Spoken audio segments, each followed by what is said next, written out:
Thanks so much for coming tonight. I'm Kate Elkins from the AEW Carlisle Public Policy Committee, and we're very happy to have you all here this evening. AEW is a women's advocacy group that was founded in 1881, and one of our public policy priorities is the vigorous enforcement of and full access to civil and constitutional rights, which is why we felt it was important to have this civic series.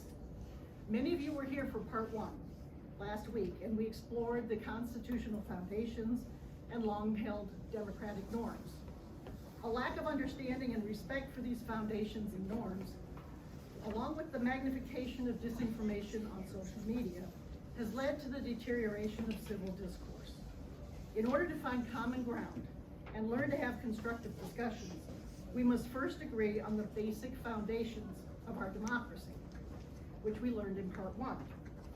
Tonight, we'll learn about the impact of disinformation, how to identify it, and have examples from elected officials from different parties on how to work together for the benefit of the community. We'll also learn some tips on civil discourse, and then practice with some fun debates on some timeless issues. For the first part of the evening, we will be talking about disinformation and its impact in the public forum.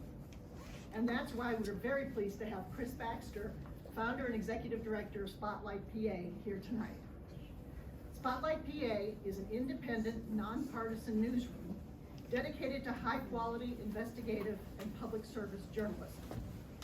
It uncovers stories that would otherwise go untold and cuts through the partisanship and misinformation to deliver trusted, reliable journalism at no cost to Pennsylvanians.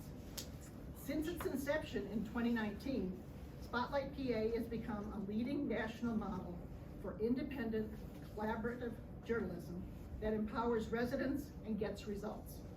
Its work has won numerous state and national awards and driven meaningful change and policy reforms in the state capitol and beyond. I'd like to introduce Chris. Thank you all for having me here tonight.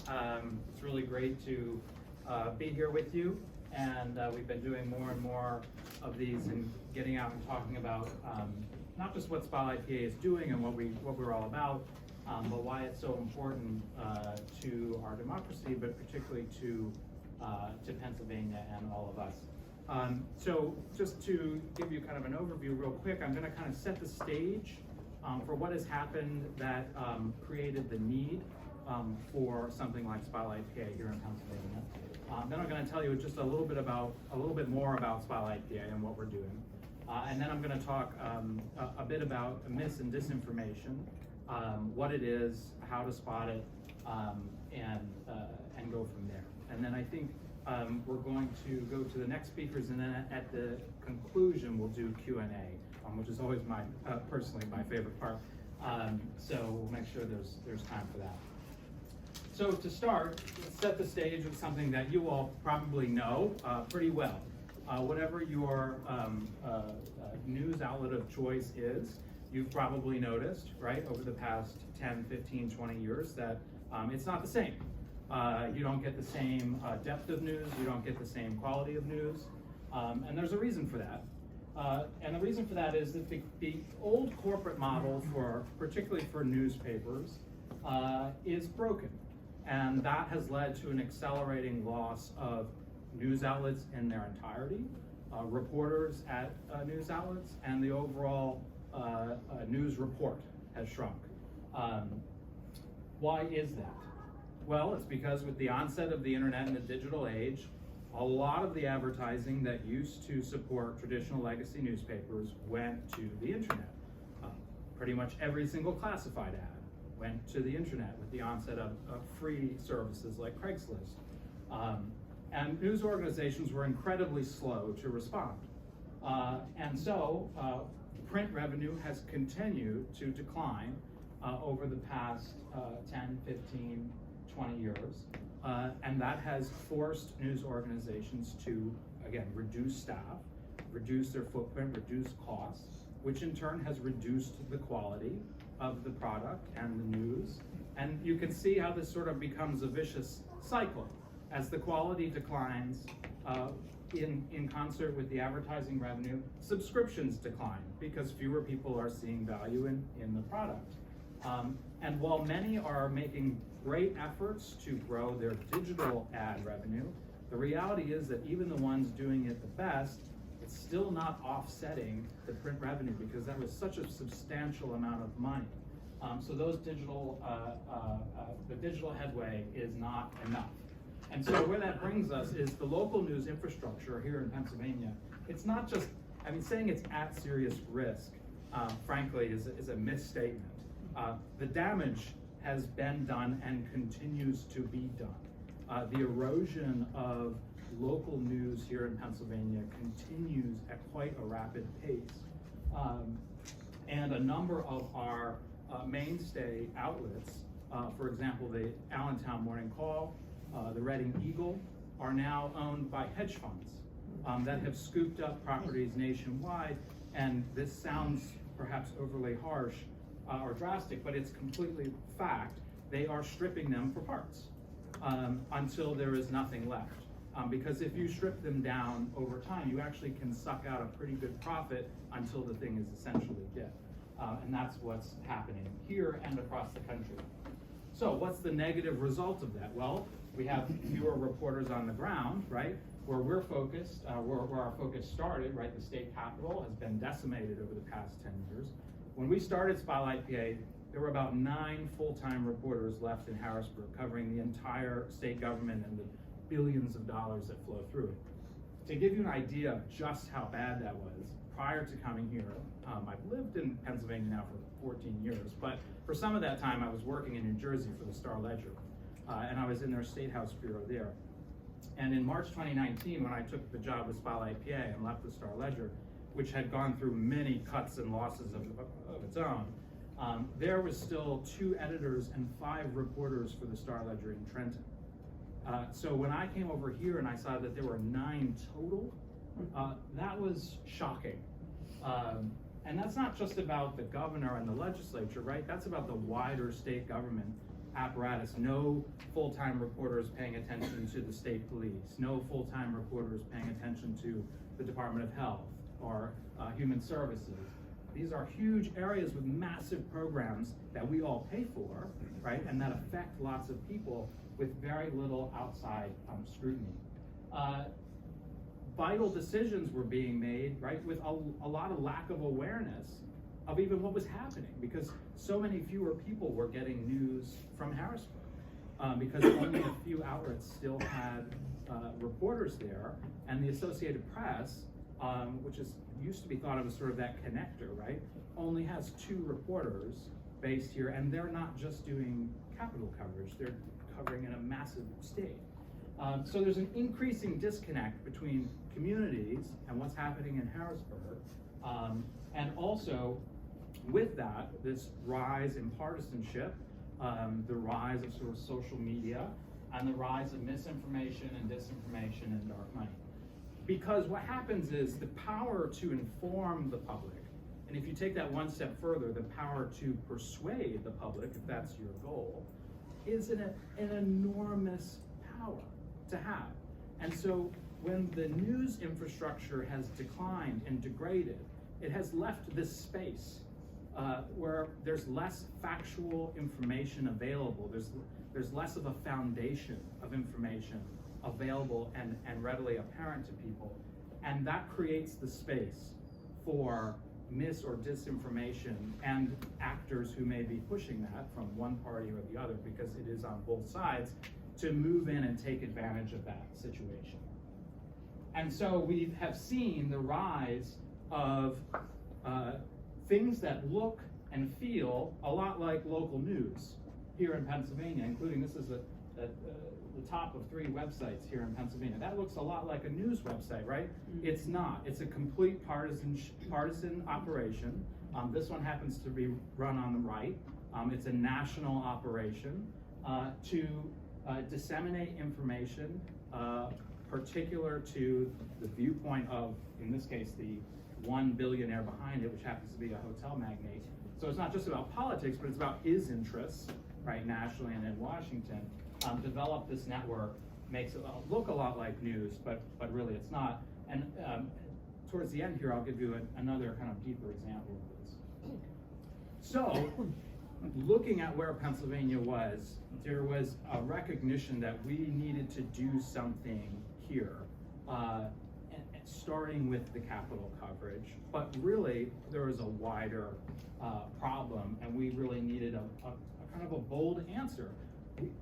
If someone tells you tomorrow they have an idea and they can get every reporter back in every town to every meeting to cover features and sports and life and all those things you used to have in the newspaper 10, 15 years ago, they're lying. There is no answer for that, right? So if we're faced with that situation, we need to think about, okay, what is the core of what journalism is meant to be to this country? What is the core service role that journalism plays to the health of our communities, our democracy, right? And how do we make sure that if we can't preserve everything, that we preserve that what journalism means and is most important to our country. And that's sort of where and how we conceptualize and build Spotlight PA. We were founded in 2019.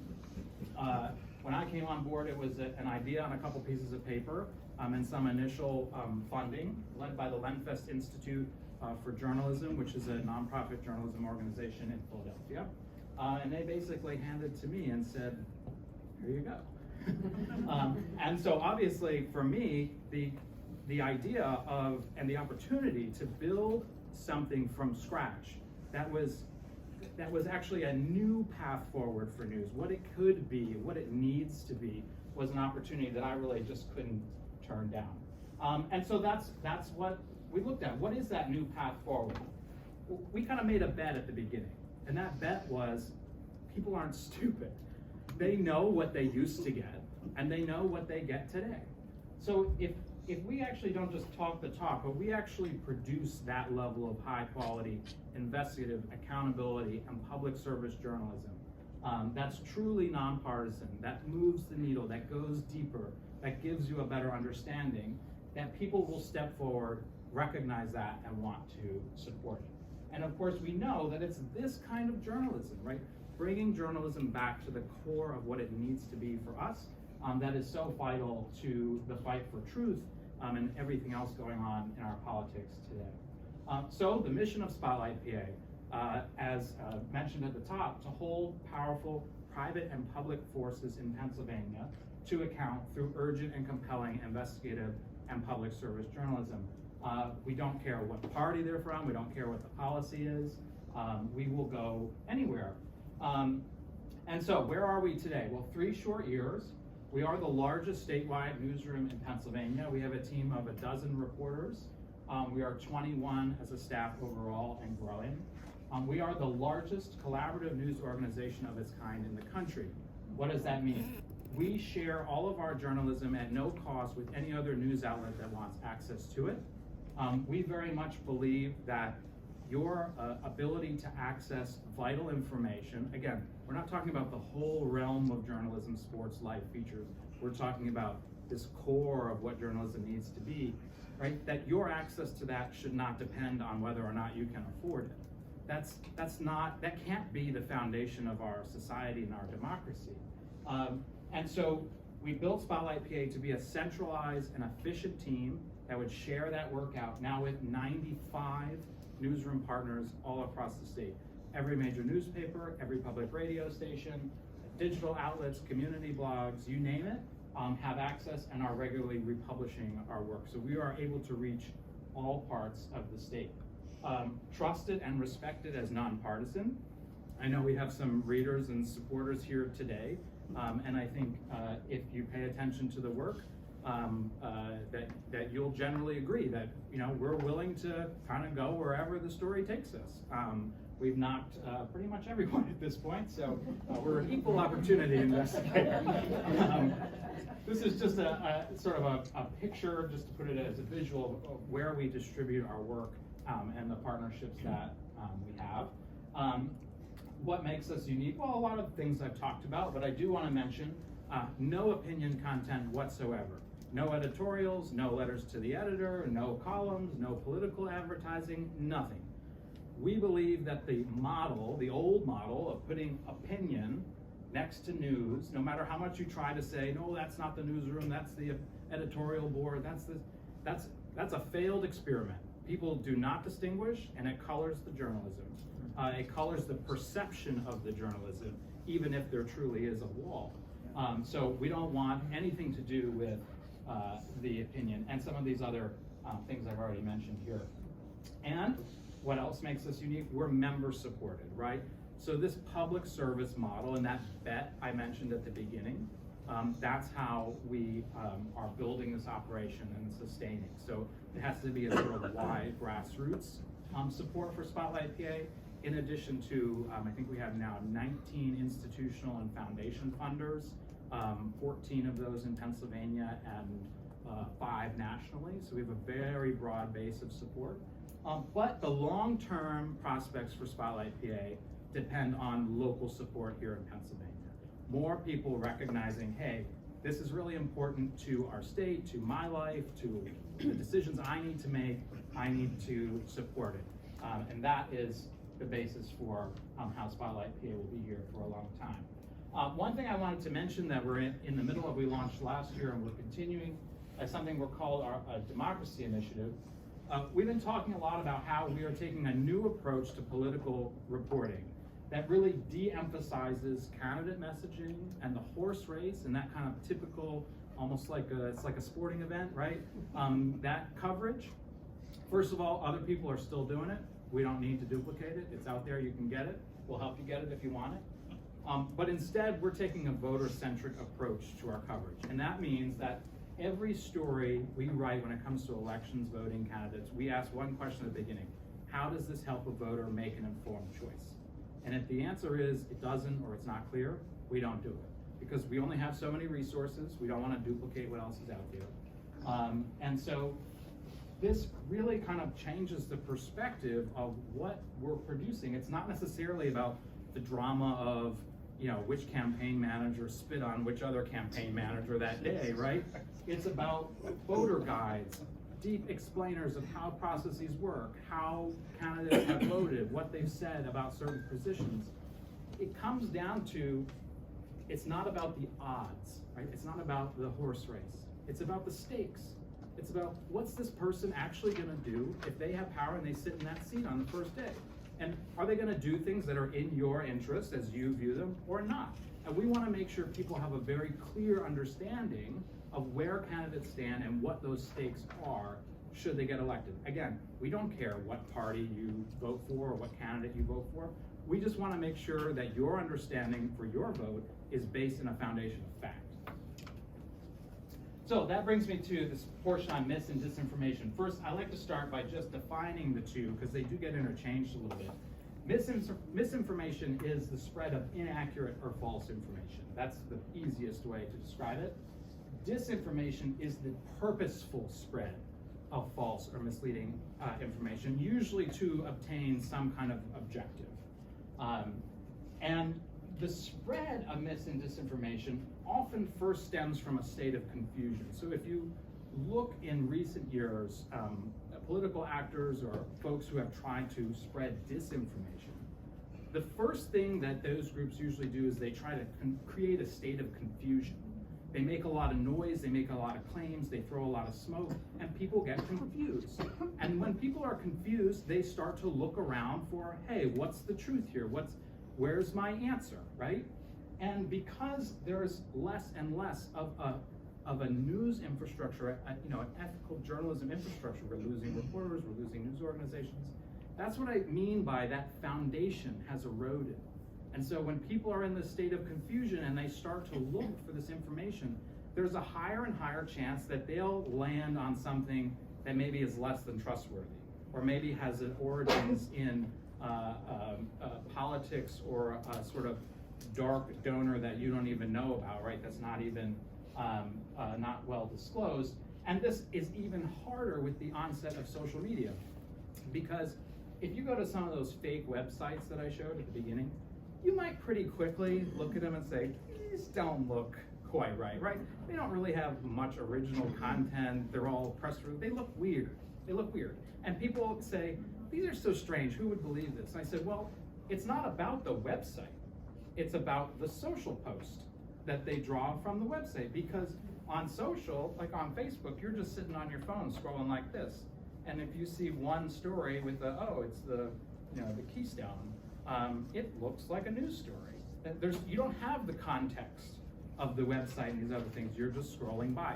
That's the power within social media. That's to appear on glance legitimate and betting on the fact that people just don't have a lot of time, right? They're moving quickly, they're making conclusions quickly. That's where they can gain a foothold. So, how do we vet information? Well, number one, if you're coming across something on social media, you should just always have some skepticism about it. Look, I'll admit, even I have fallen victim to things on social media, on Twitter. My friends ribbed me from this past football season where I read something and I thought someone had been traded, and they were like, what are you talking about? And I was like, oh, you're right, that was fake. It was fake, right? So it's easy to fall for it, and the best way to stay away from it is to just, anything you're taking in from social media, you just have to maintain a level of skepticism. It doesn't mean you have to disregard it completely, it just means don't immediately accept it as fact. And try to see if you can read about it from other sources. Sometimes it's as simple as Googling.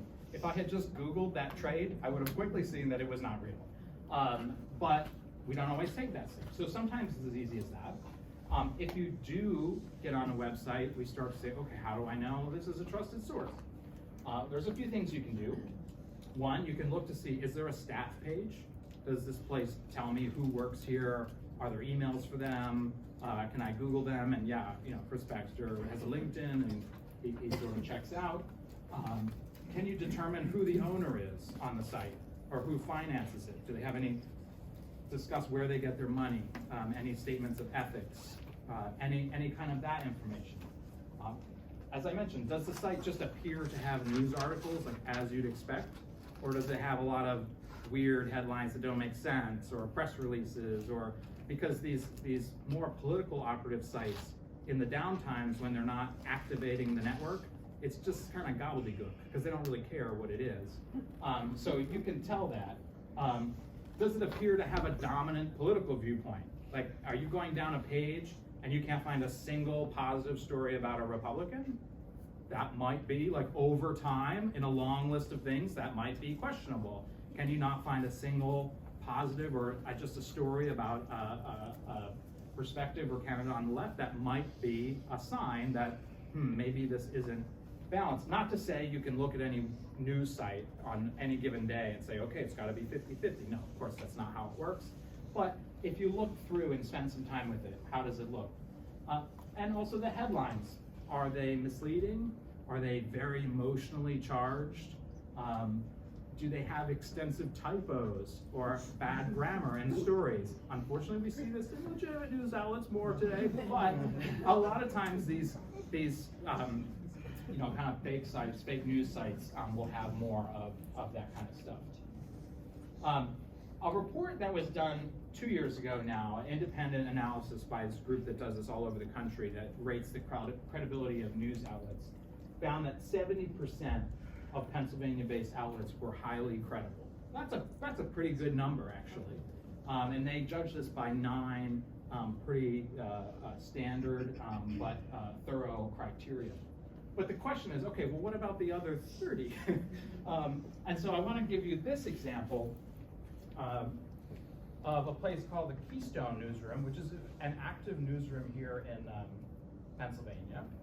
And if you go to the website here, and they have a very active Facebook presence, and scroll through, you'll see a lot of things that look like a news organization. Oh, they've got food and life, okay, and we click the menu here. They have different sections. That looks like a normal news outlet. Sign up for their newsletters, okay, great. Oh, they've got an About Us. Look at this, pretty extensive information. They've got a staff, okay. I see these people, they've got, they bug me. They must be real. No, they've got real people. It looks like they've got some partners. If we go to their Support Us page, so they also solicit contributions. well, Spotlight does that too, and a lot of other news orgs. So, and if you read this, you'll say, you know, this sounds a lot like some of the language we use at Spotlight. Actually, it sounds very similar to a lot of the language we use at Spotlight. Centering the reader, journalism for democracy, factual, thoughtful local news. They have an ethics and standards section, right? Corrections, okay, that's another thing we want to look for. Do they actively correct errors of fact and let people know? Policy about sources, fact checking, fabrications. This, you know, by my standards that I just gave you, right? This looks pretty good. And nowhere on here does it mention this. Sorry. The first thing you see when you click into their national website, they're the largest left-leaning local news network in the country. You can search left liberal on the Keystone site. There is no mention of that. They look and parrot and feel just like local news, right? And this is a site that met most of those criteria I just gave you. And I share this because this is how sophisticated things are getting. And the amount of money that national political parties on, again, both sides, are pouring into organizations that look and mimic local news because they know there's a gap and they know there's power in that gap. And so I wanted to share that just as a sort of poignant example.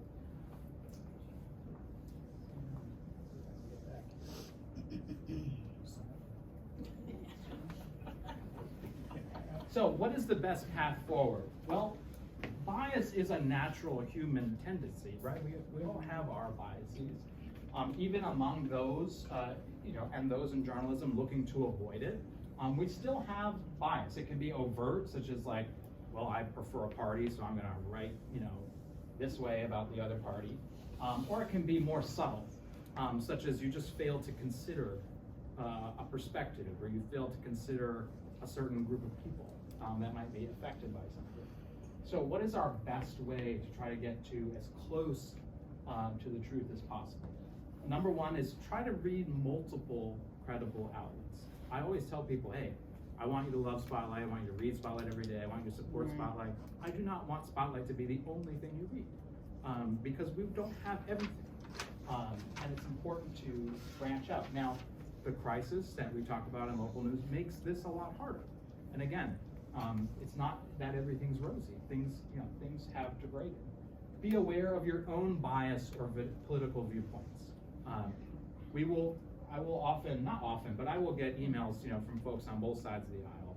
And some days they'll read a story and say, oh, how could you? You know, that's so. And I said, well, you know, we're not going to agree on everything, but just stick with us, because over time you're going to see that, you know, you're going to feel that evening out. And a lot of times it's because it's a particular issue that someone's very passionate about, and they're coming to that article with a very defined viewpoint. And they're not necessarily aware that of that as they approach the article. So a lot of people, we all do it, we view and read things and take in the world through certain lenses. And the more we're aware of what those lenses are, the better off we can be to try to balance out what we read and get closer to the truth. And I think, I love number 3 because I feel like I say it constantly. Extraordinary claims require extraordinary evidence. And it is incumbent on the person making the claim to produce the evidence. It is not incumbent on us to prove a negative. And so many times, if we just stick to that, it'll steer you right. So I really like that piece there. So I'll stop there. Again, eager to talk more later, answer your questions. You can follow all our work at spotlightpa.org. We have a number of free newsletters that you can sign up for. You'll get all our work, plus you'll get all the top news from across the state all in one place. So you don't have to go to all the outlets everywhere. We kind of bring it all together so you know what's happening across the whole state. And if you want to get in touch, of course, we'd be eager to hear from you. Thank you. That was terrific. All right, the next part of the evening, we'll be talking about something that is often in short supply these days, civil discourse. To help us understand why it's important and how to do it, we're honored to have County Commissioners Jean Foschi and Vince DiFilippo. Jean and Vince, one a Democrat, one a Republican, will discuss their experiences as county commissioners and how they navigate issues on which they disagree with civility in order to conduct the people's business. First, I'd like to introduce Jean. Jean is serving her first term as commissioner. She's a 20-year resident of the county and served as chairperson on the Upper Allen Township Zoning Board. Jean has a bachelor's in political science and a paralegal certificate from Penn State. Jean's corporate experience includes positions as a corporate paralegal, business collection specialist, business lending analyst, title agent, and law librarian. She also spent 6 years in the restaurant industry as a manager. Jean also serves as a liaison for a number of boards and commissions and is a member of AAUW Carlisle. Vince is serving in his second term as Cumberland County Commissioner. Prior to public service, Vince worked in the health industry for more than 30 years. Cumberland County resident for 32 years, Vince served 10 years as a Silver Spring Township supervisor, was a member of the Cumberland County Agricultural Land Preservation Board for 8 years.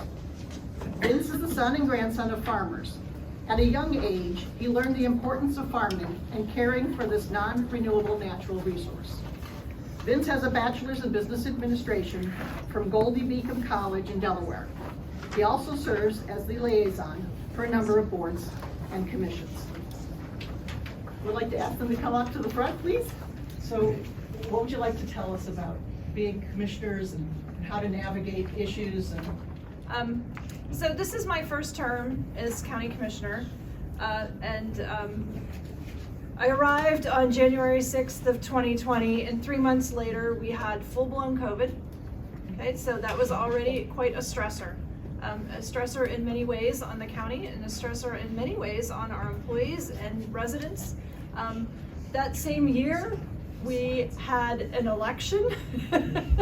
And I don't know if you remember back to 2020, but I was so appreciative of what you said, Chris, about extraordinary claims require extraordinary explanations. That was one of those elections where people were so panicked about CNN, about the things CNN said about Cumberland County, and they would come to Board of Elections meetings, and I just remember being like, I have no idea how we knock all of this misinformation down. Being on the inside and understanding what was going on, there was a lot of chaos and confusion in some of that reporting, so that was very interesting. You know, the county sold the nursing home, started the process of selling the nursing home, that investigation that year. I mean, think about those three things alone, right? Being incredibly, people were passionate, people were emotional, they were it was a contentious year. And that was, I would say that was probably the toughest year of maybe my career. That was a really, really tough year, being brand new, learning the county. And Vince was one point in time we were talking about that, and he goes, "Oh no," he said, "it takes 4 years to figure out what you're doing." Even in the 5th year, you know, you're still learning. So those are the three things that I think about that I'm like, wow, that was kind of amazing. There was at the Board of Elections, there was that one meeting where, you know, I guess since the 80s, the county, when it was time to vote, banned any kind of campaign paraphernalia from the voting place. So you couldn't wear a shirt, you couldn't take your slate card in, you couldn't do all kinds of things. And the Board of Elections, we changed that. That was super contentious, and lots of people were very unhappy with me for my vote to change that, until they saw Josh Shapiro, the Attorney General, going, "Oh no, people have to be allowed to put all that stuff, take all that stuff into the voting location." But that was a tough one. There was tradition there, you know, it was change, and it was highly charged the year that we changed that. And you know what? I don't even remember where you started out on that. The election code in Pennsylvania, in my opinion, is rather vague, a lot of gray area, and it permits counties to have some flexibility on what we call electioneering, meaning can you wear, a Trump hat or a Biden shirt or buttons into the polling area. Some counties say yes, some say no. When I first came, into office, I agreed that we should not be allowing this stuff in the voting booth. But the more I thought about it, and the number of people who spoke to me about it, and also the fact that our solicitor said that there is now case law out there stating that if we don't allow people to do this, we could get sued. That's what kind of flipped me over. Yeah, I mean, really. And, I'm at the polls a lot during the election. I watch people come in. The vast majority aren't wearing, vote for whoever shirts. You want to hand them out information. Most people say, at least when I see, I know who I'm voting. I don't need your damn card. But it's okay to have them because some people don't know who they're going to vote for. And that was a situation where my Republican colleague did not change his mind on this. And he doesn't have to. I don't mean it that way, but this was a decision that was made with a Democrat and a Republican acting as the majority. Our board is made up of 3 people. We need 2 votes to pass anything. That particular decision passed a 2-to-1 vote. And I'm glad we did it now. The nursing home sale. From day one, I thought it was a good idea because for the last 5 or 6 years, I could see the financial condition of the nursing home deteriorating. And I'm thinking to myself, many counties got out of the nursing home business, and I understand why. I supported that decision. If I had to make it again today, I would just make the same decision. We have within our county, I believe, 16 other nursing homes. There's a handful of others just outside the perimeter of Cumberland County, and they all pretty much offer the same thing that Claremont does. And by the way, Claremont is still operating as a nursing home today. But that's a decision that Jean and I are on opposite ends. I presented my case, she presented her case, and there was no name calling, there was no trashing of each other. I respected her decision, I didn't agree with it, but majority vote on the nursing home was that we sold it. The elections of 2020, mail-in ballots are now legal. There was a lot of confusion on the mail-in ballot, the application, the envelope. People in both parties, but I would have to say probably my party, not making up, but asking questions or making statements that were just disinformation, not misinformation, but disinformation. And I can't tell you folks whether or not, elections were played with in other parts of the country. I don't know. I can assure you that in Cumberland County, it was on the up and up, okay? There was no BS in our election results or the way we do the calculations of our votes. And I can speak pretty confidently, probably for most of the counties in our state. But to say comments that the election was stolen for so-and-so, I didn't see it in Cumberland County. I'm not gonna talk about other areas of this country. I don't have that knowledge, but in Cumberland County, I thought we did a good job. I know we did a good job. And that's an area we didn't disagree on. But I'll tell you, we had a lot of people coming in. Meeting after meeting after meeting, bringing up accusations. Well, this person saw that person do this person and say, where's your proof? Damn it, show me the proof. crickets, nothing. And then the things we would get documented, we were able to explain, and there was no shenanigans. So I feel confident about that. What are some others? You said something really, I think that's really interesting and important, is you talked about, making good decisions for all of the people of Cumberland County, right? Doing the people's business. And so regardless of party, that's what you're doing. I mean, everybody that I have encountered, whether I've agreed with them or not, they care about what goes on in this county, regardless of party. They care about what is happening, they care about human services, they care about the budget, they care about their county property tax. They care about all kinds of other things too, that we don't have control over. But I think one of the most important things that both Vince and I do is we listen. And I know you talked about, I ran several restaurants, and so there was all that service background, right? And so that service background really kind of set me up for public service. And I see Vince doing the same thing. There are plenty of Democrats that talk to Vince about things that matter to them, and he listens. It's not our job to scold you, right? It's not our job to tell you you're wrong. It's our job to listen regardless of where you're coming from. And sometimes I have to agree to disagree with someone, and sometimes, most of the time, no one really wants my opinion, right? They just want me to listen. And so I think we're both relatively decent at that. Yeah, county government it's different than state and federal government. It isn't, in my opinion, and shouldn't be that political, because most of the issues we deal with are people issues, human services issues.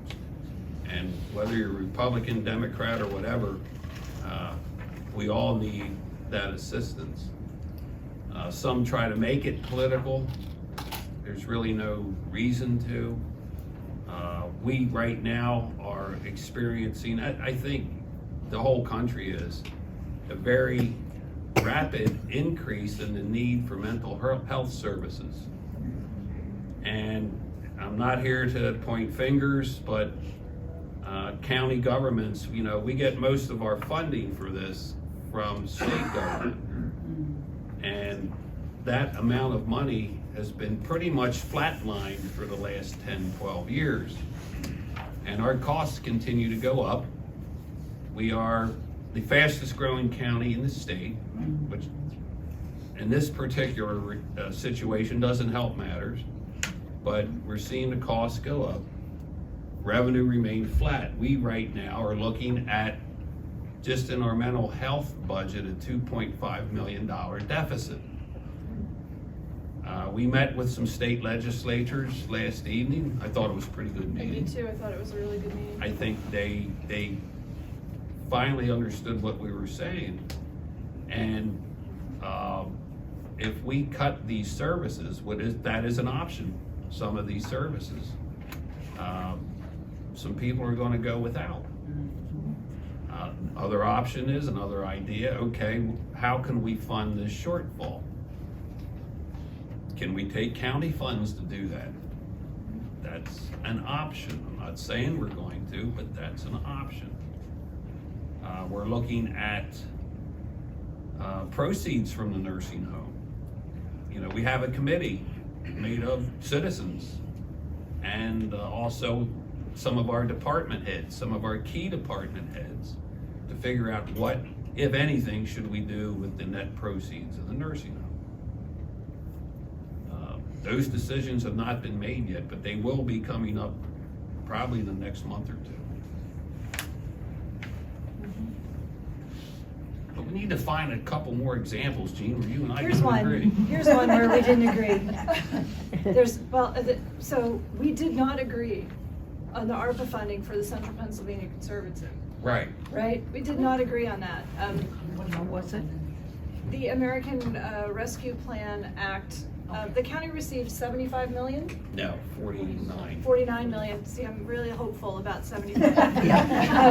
In ARPA funds, money from the federal government, and that money was to be used broadly for COVID relief. Am I explaining that correctly? It was very broad. Right. Okay, very, very broad. So we have $49 million, and the three commissioners agreed, I think it was now almost 2 years ago, that we would put together committees of our department heads to sit down and say, this is what we think you ought to do with the money. And we came up with 4 categories, right? One was mental health, one was mental wellness, one was businesses, one was nonprofits. I can't remember the other one. Infrastructure. Thank you, infrastructure. Yeah. So, thank you, thanks Molly. So, you know, our subject matter experts went out and they looked, and then we went and we said, okay, community, please bring us applications. And our subject matter experts went through those applications and vetted them and came to us with recommendations. So one of the recommendations was for the Central Pennsylvania Conservancy, because at Camp Tuckahoe, the Boy Scouts, they want to sell a piece of that property. And they needed, how much money was it? Almost $1 million. Almost $1 million, yes. They asked for almost $1 million. And I, you know, viewed it as a legacy project. Our subject matter expert said, this is a legacy project. This is going to protect water, groundwater forever in this area. No one will be able to develop on this. It brought together two different areas of trails.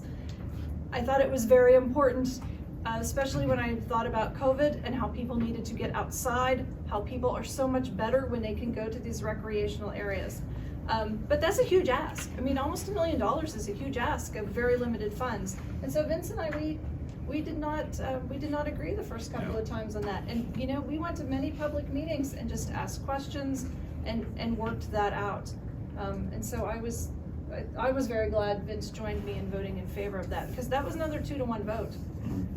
And so our ability to work together, even though we disagreed, I think really helped the residents of Cumberland County and the groundwater in this region and our wildlife habitats and our human health tremendously as a legacy. So that's how I see that one. Yeah.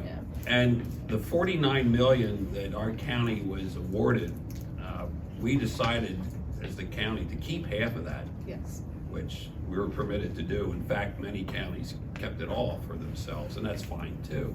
And we used that to, you know, pay expenses that we incurred due to COVID, and to also fund some things that benefited the county.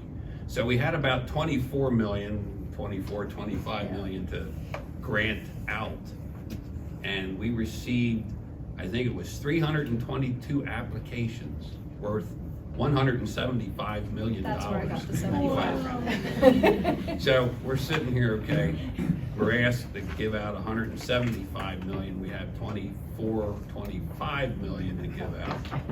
There's going to be some unhappy people. But you know, when you explained this to those who didn't get a grant, they were upset, but they understood.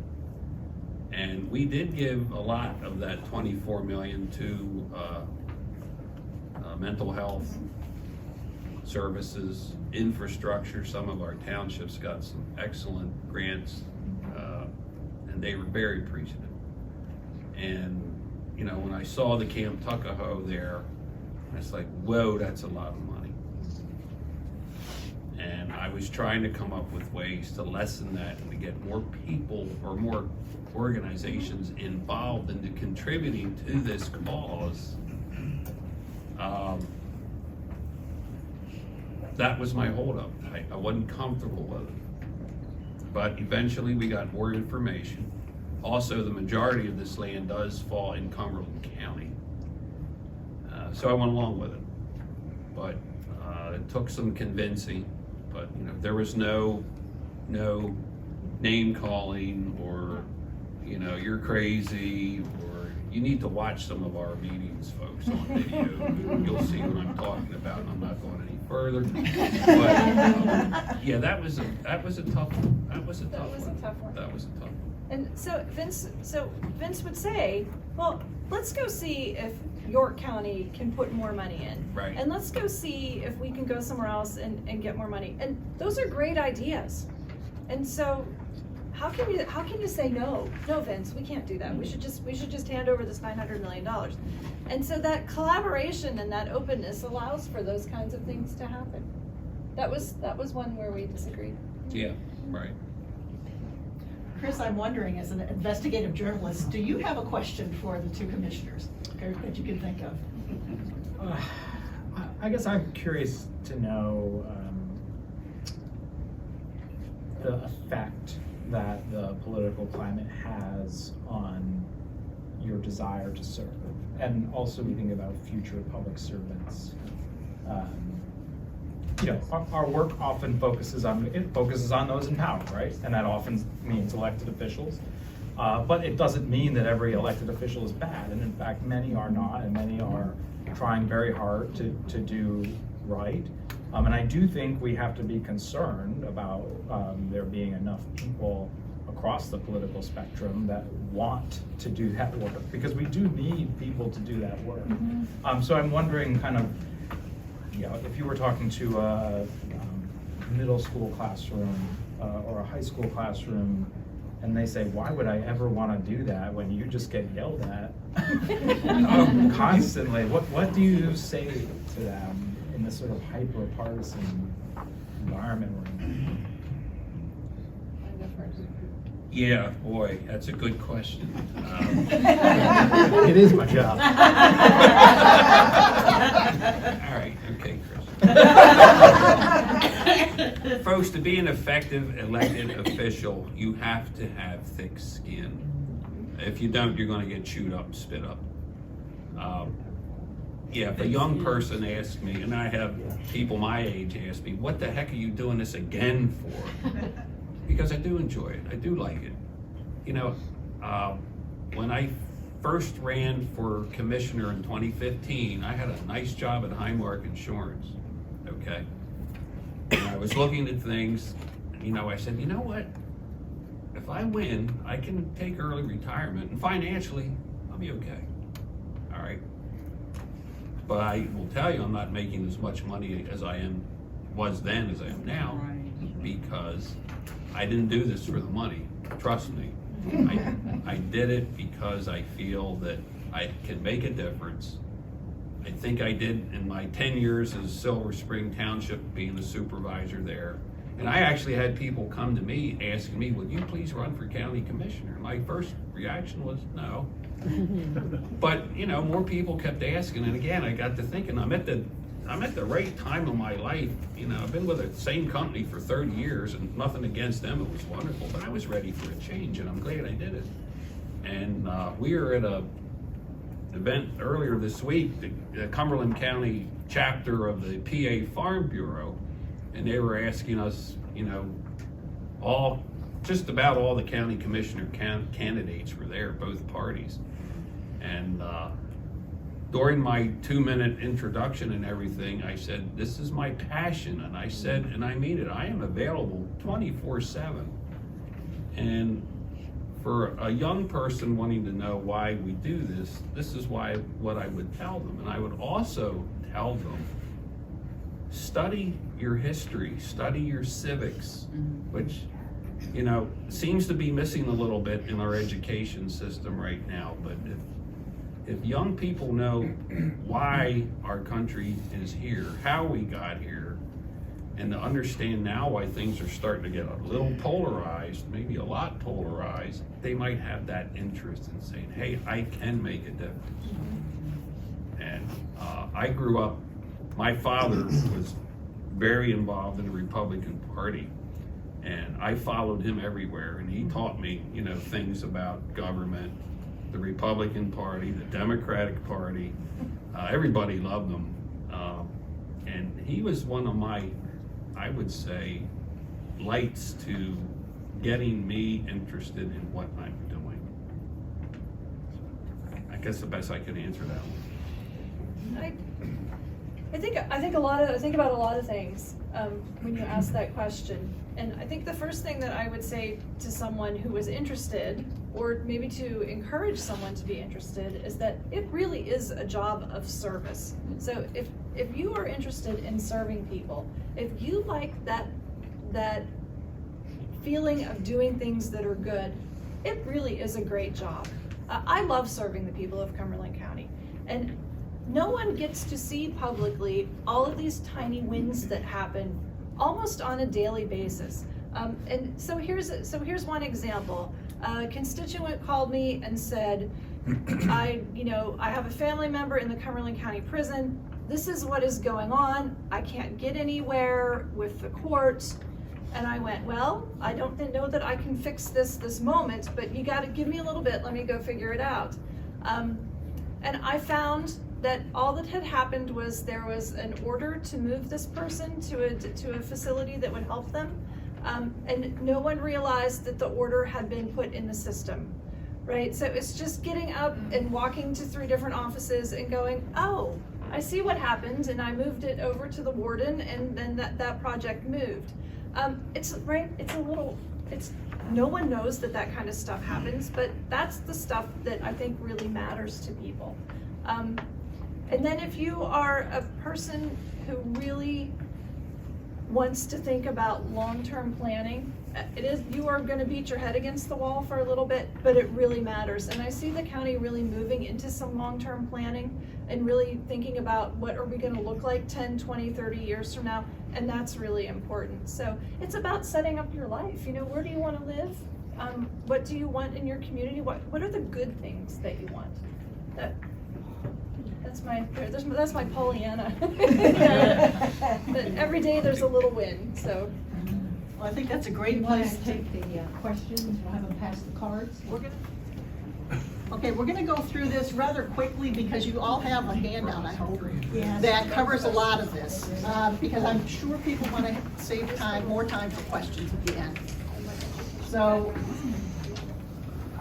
first thing, just for tonight, and this actually is more applicable to the question time, rules of engagement as far as, first of all, we want to say this is not a political forum, this is not a candidate forum, so keep that in mind when you ask your questions.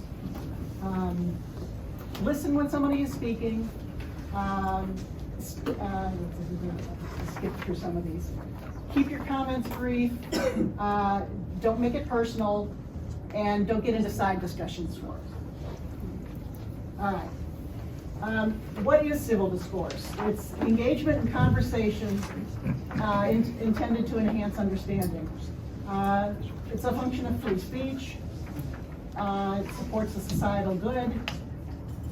Civil discourse that seeks to advance the public interest. Direct insults, willful misattribution of motives without due reason, and open contempt is not civil discourse.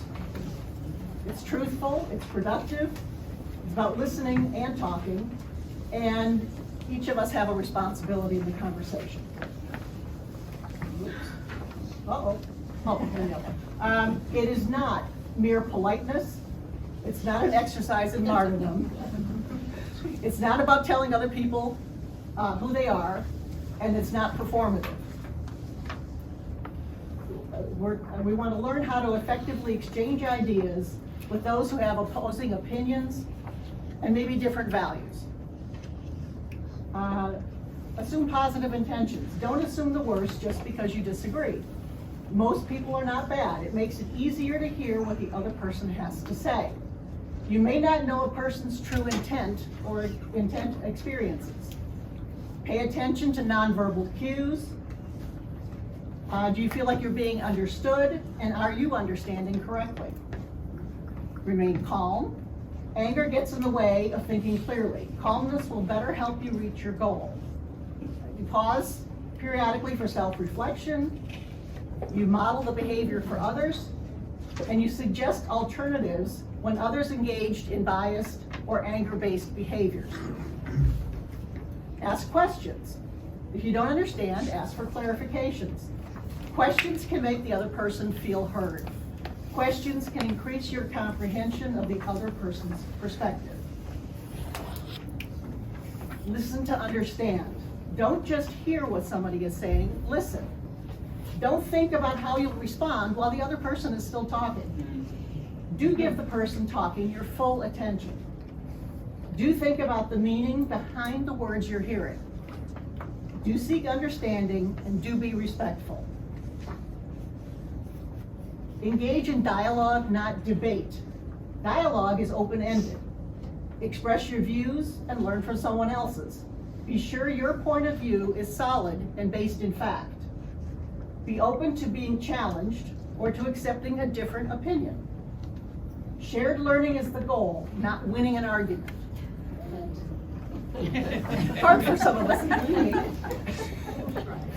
Refrain from name calling. Nothing productive comes out of rude behavior, personal attacks, or profanity. Avoid making blanket statements or assigning labels.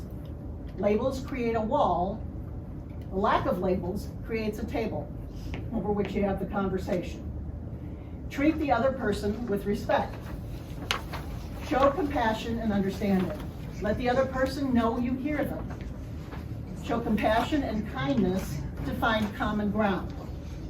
Use statements like, "It seems you're saying," or "If I understand you correctly." Ask the other person to confirm or correct how you understand it. Be mindful. Humanity is what connects us all at the end of the day. Throw sarcasm out the window. Now that's a really hard one for me.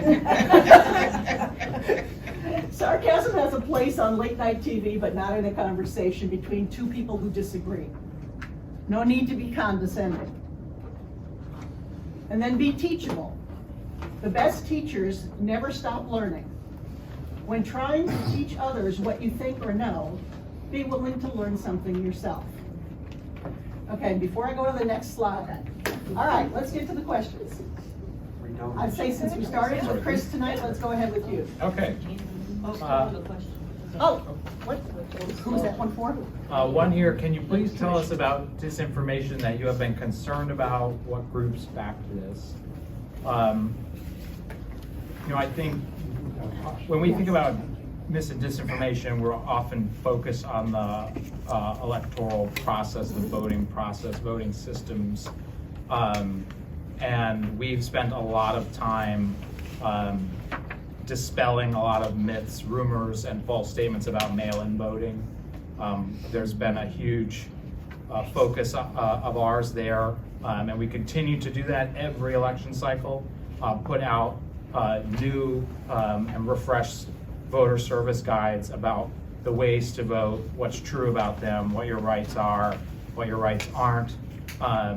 We actually had an event tonight, a virtual event, talking about how in the midterm elections, depending on what county you lived in, depending on what right you may or may not have if you made a mistake with your mail-in ballot, because some counties would let you fix that, some counties wouldn't. Some counties would proactively reach out to you and let you know, some counties wouldn't. And so there are unequal processes in our electoral process. Again, in part because of what was said earlier, that the state election law does leave a lot kind of unsaid. But also there are some issues that I know from our reporting that a lot of counties, if not all, potentially all counties, are pretty united on, like their desire to be able to pre-canvass ballots, which means they can open and begin counting mail ballots before election day. Despite pretty unified support among the county and the county association, the legislature has been unable to come to an agreement on this with the governor for a host of reasons that I won't get into. But because of the inability to reach consensus on that, what happens is there's a trickle-down effect. And that is, if you can't pre-canvass, then you have to count them right on election day. And then some counties will count them first. Some counties will count them last. Why does that matter? Because different portions of the population and voter segments tend to vote in different ways. Democrats tend to vote a lot more by mail-in ballot. Republicans tend to vote a lot more right now at the polls. So depending on which vote you count first, it might look like someone's way ahead. And then when you count the next batch, that may change. When we preserve these systems that cause these changes and confusion, it then creates a point by which people can make claims or try to push mis or disinformation, right? And so there's a whole trickle-down effect to the decisions we make or the decisions we choose not to make, and what happens down the line because of that. And we were just talking a second ago, I was asking how the county's Board of Elections, just the people who do it, have fared after 2020, because we saw across the state, and it sounds like not here, but across the state, there was an exodus of folks who work in county election bureaus who, I mean, sure, they all have politics, but it had nothing, I mean, they're just executing a very laid out process. They were attacked, they were underwater, you know, and all of this is related.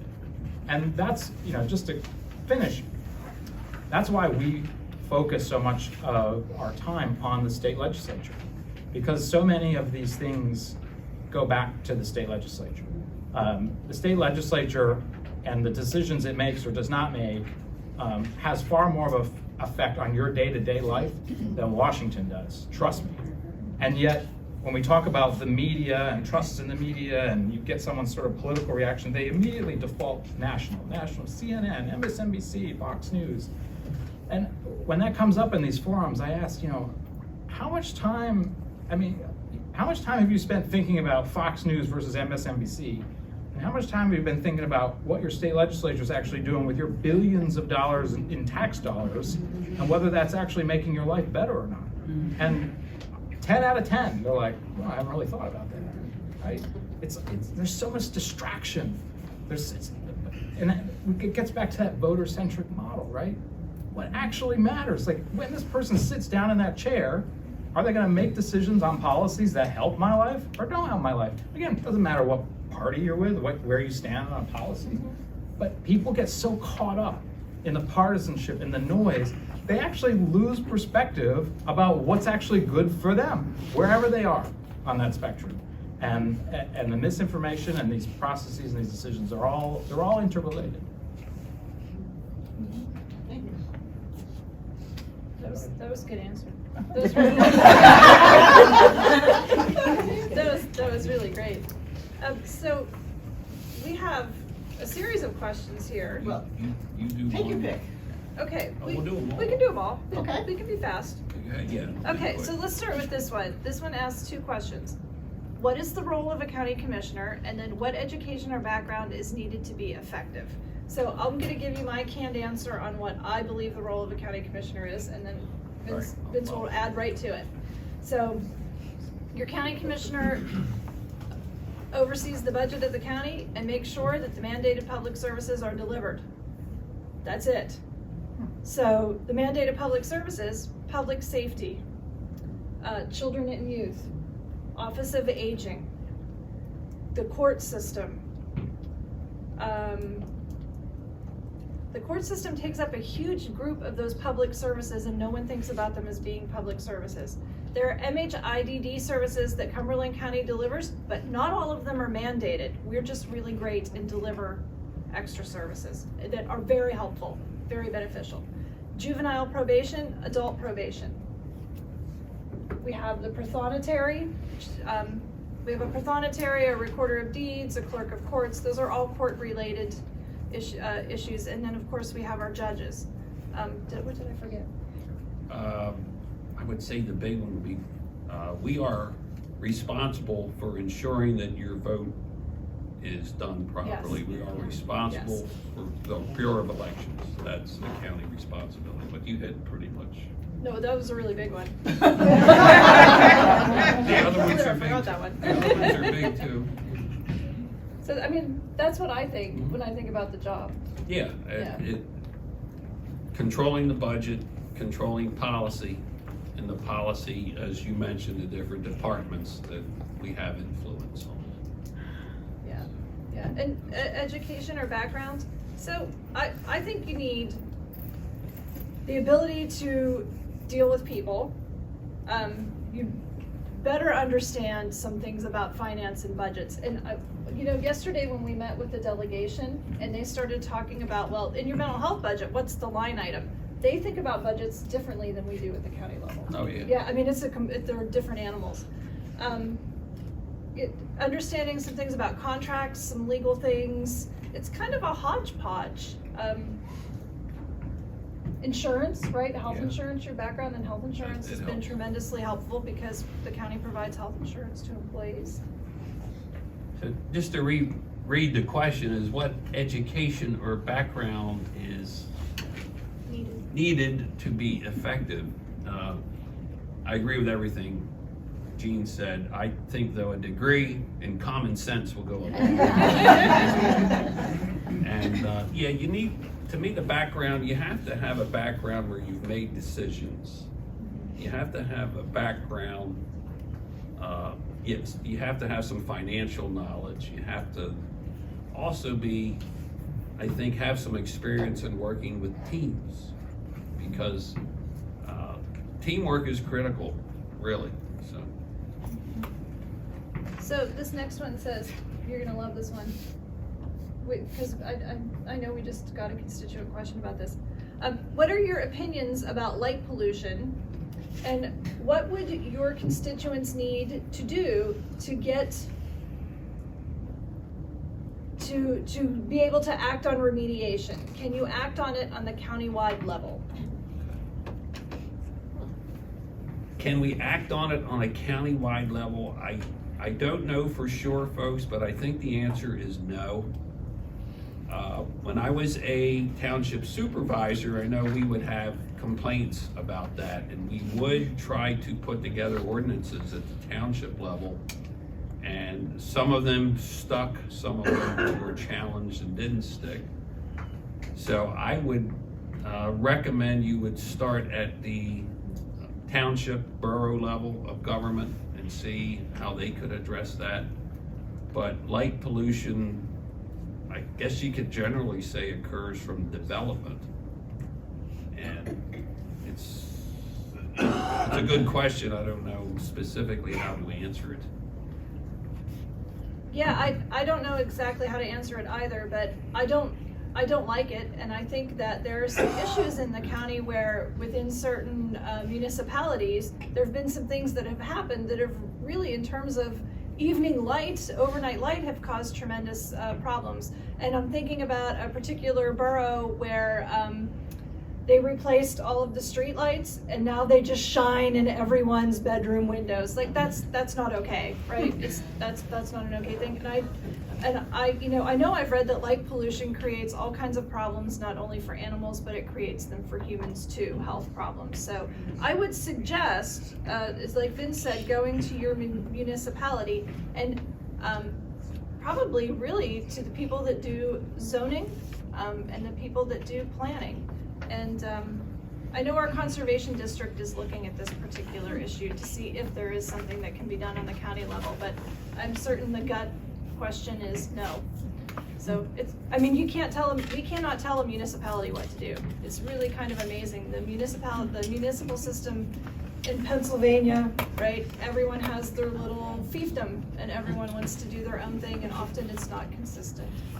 And what's our next one? Okay, what has been the most difficult constituent situation, and how were you able to rectify the situation respectfully? Without mentioning any names.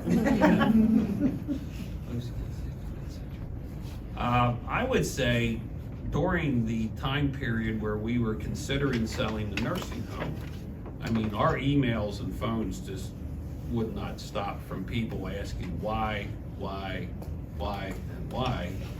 And I remember over the weekend for hours, I literally tried to respond to everybody who contacted me. I don't know if I did or not. I think I got most of them.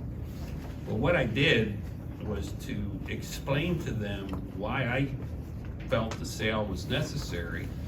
And a lot of their questions, again, wasn't disinformation, it was misinformation, because we're hearing that, for example, the people in Claremont are going to be thrown out. Wrong. Things like that. And once you answer those questions, and once, I know many times I said, folks, there will be other places for, you know, the elderly and the sick to go to. And the response mainly was, oh, thank you. And that was it. I would say probably 80% of the people I responded to said, oh, I get it. But there were still some who didn't. And they were still not too happy. But I would say that was one of mine. So when I first got to the county, one of the first people I encountered, and he did this in a public meeting, so if you went back and watched a couple of those first public meetings, you would know exactly who did this to me. But it was a gentleman who came in, and it was at the time where there was a lot of conversation in the public about the police, about Black Lives Matter, and every so often, you remember this? Yes. And so Oh my every God. so often there would be, a rally at the courthouse, and people would come with chalk and they would write things, right? They'd write things on the sidewalk, and like I remember walking around and looking at it and going, there's not one swear word here. Like there's nothing that anyone could be upset about. And so we were talking about, are we gonna have our employees come out and pay them to spray all that chalk off? And I went, well, it's gonna rain. Like, it's okay. Oh my goodness. This man came in, and he came into those meetings at least 3 times. Oh, yeah. And- No, no. Yeah, and I was the target of every bit of that anger. I mean, he was just beside himself. That we would not clean that up. And like, I just remember being pretty reasonable with him. And then the second time being like, I think this guy might have a crush on me. And the third time being kind of like, now it's alarming, okay? And that has happened with more than one constituent where sometimes there's a boundary pushed with me. And so that particular person, I said to him, he would call me on the phone, and I said, this is the last time we're having this conversation, and if you need to go further with this, you need to call our county solicitor. And I've never heard from him again. And I don't know that was resolved in a good way. But chalk is harmless. I mean, I still stand by that, so. Chris, you had a second question? Yeah, someone asked, what are the most dangerous sources of disinformation that you've seen? How can we expose the sources, funders, and the false issues? I think the most dangerous sources are the most sophisticated sources, like the example I showed you. There's been, though, a shift in some of the research around mis and disinformation, which also gets into fact-checking. And the research has shown that the sort of traditional fact-checking process is flawed in a couple of ways. One, you're never going to keep up. You can check all the facts you want. There'll be 8,000 more to do and growing. But number two, the actual process of fact-checking actually has a negative effect. In studies, it has shown that fact checks, if not done in a very specific way, actually can reinforce the false or negative information in the way it's presented, how the headline's written, and again, the way people sort of glance and consume news. It's always, you don't always sit down and, okay, I'm gonna take this in and consider my sources, and no, you're just sort of going. So the shift has been to something we call pre-bunking is the term. What that really means is understanding what the areas of confusion are at the outset, and writing and providing information and building that factual foundation.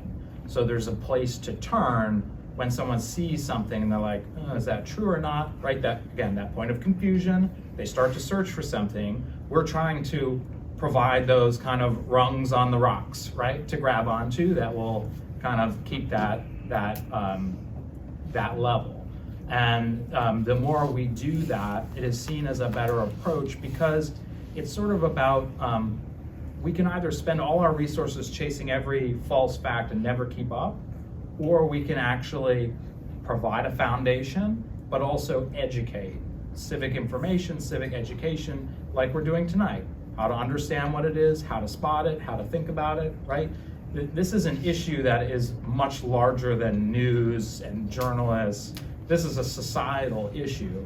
And so we need to sort of, I think of it as like we need to build an army, right? We need to have lots and lots and lots of people that are capable of recognizing this and knowing when they're maybe at risk, right? Or there's a moment where you might be thinking about taking something as truth and just giving it a pause. And the second part of that is making sure more people have that rung on the rock, right, to go back to. And that's what Spotlight's trying to be, the rung on the rock for you. So that's how I think about kind of the danger of it and some of the newer thinking around how to deal with it. Do you have another question that you'd like to cover? I think that was Got it. them all. We're almost, okay, great. Well, thank you very much to all three of you for taking time out of your incredibly busy schedules to spend the evening with us. Well, thank you. I'd like to Thank you. thank them.